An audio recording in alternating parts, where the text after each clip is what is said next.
So I'm currently reading the book 101 Essays That Will Change the Way You Think by Briana Wiest. And honestly, a lofty title, Change the Way You Think. I mean, my thinking's been ingrained for a while, but it's accurate. And most of them, yes, will just be for a few minutes, and you go about your day and forget about it. But if you let it fester, I think it can have a pretty profound impact on your life. And that's what I did with one of the essays that has really resonated with me, and I want to share that with you guys. And this is called The Happiness of Excellence.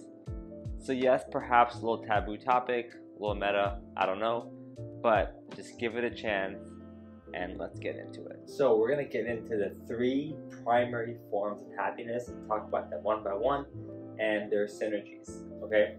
And I apologize in advance for the glare. Whiteboard's super glossy and I tried everything to get rid of the glare, but I couldn't. But anyway, let's get into it.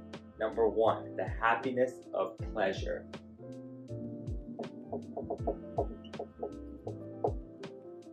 Right, so pretty self-explanatory, right? We experience pleasure by like having a nice meal, by going for a movie, by playing sports, or even like waking up all warm and cozy in your bed, right? So these are all forms of pleasure.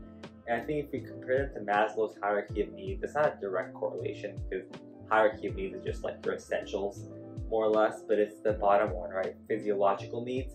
But I think a step further than that because it's also like materialistic needs, right? Because you're not just eating to fill your belly, for example, you're also eating to arouse your senses.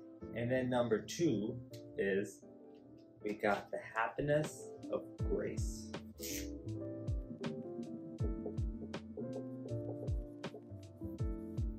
Right, and it's overlap on purpose. And think of this as yellow, not green. I just didn't have yellow. I don't know if they make yellow markers. It's probably pretty hard to see. Anyway, happiness of grace. And this is basically experiencing 2 things, like gratitude and also like relationships.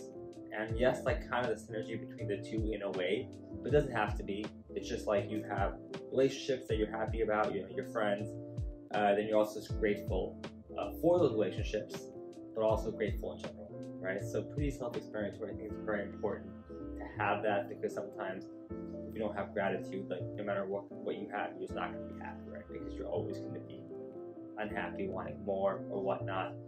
Then also same with relationships, like you kind of have this message people in your life, like you probably have parents, and just to be thankful for them and to kind of foster a great relationship with them or your significant other or whoever is very important.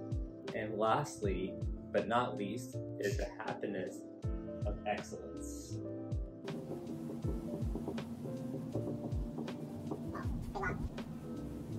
And this is, I would say it's the most elusive and misunderstood. You know, not the most important, but it almost becomes the most important because it's elusive and people are looking for this. And it's not about being excellent, right? Like you think so, but it's not that. It's about pursuing meaningful things.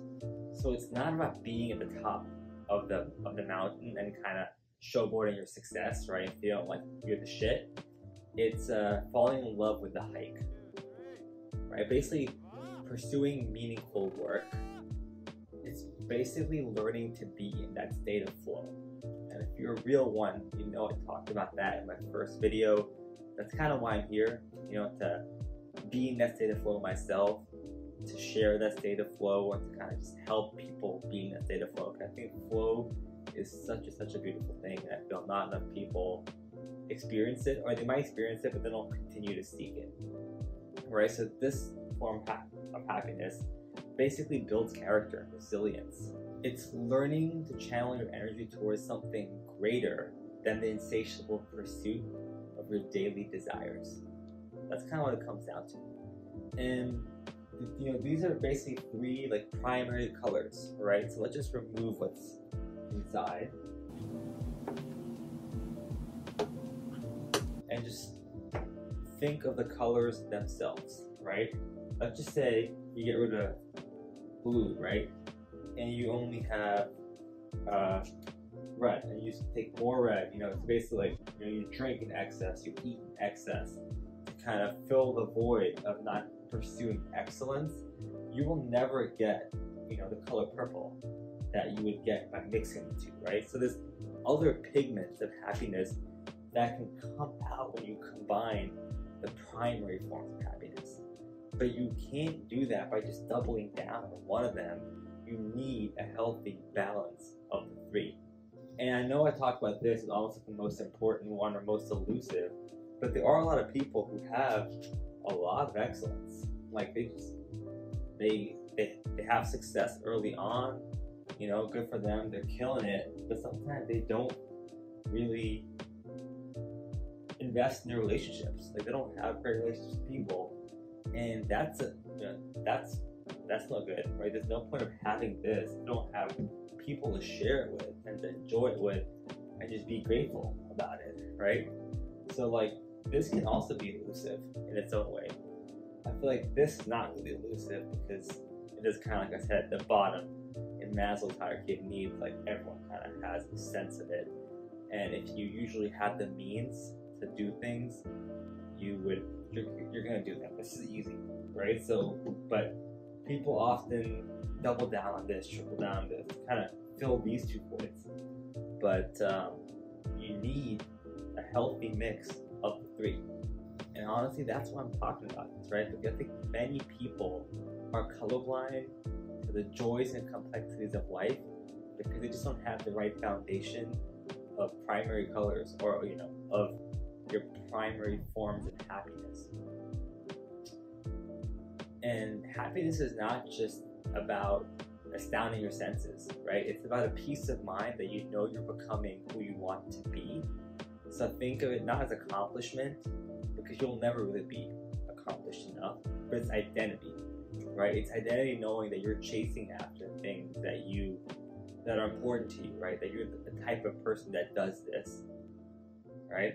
So when you have that, the sense of identity really carries on to everything that you do, and it really becomes a technicolor pigment that makes the entire spectrum of colors come alive.